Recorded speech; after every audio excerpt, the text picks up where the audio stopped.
We're going to be installing the reduction liners on an S210E. The pieces we're going to have is our reduction liner. The one we're going to be installing is a 4-inch reduction liner. The tools we're going to need is a 6mm Allen wrench. So at first we'll start with taking the back brushes off the S210.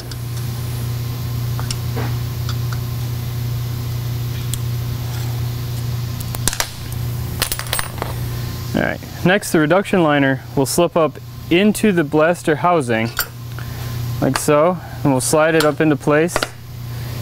And then this back bracket goes back behind the machine, and then our back brush and the bolt we just removed is going to be what's holding it back into place. We'll line our brushes back up with the other brushes, and we'll tighten it down with the Allen wrench.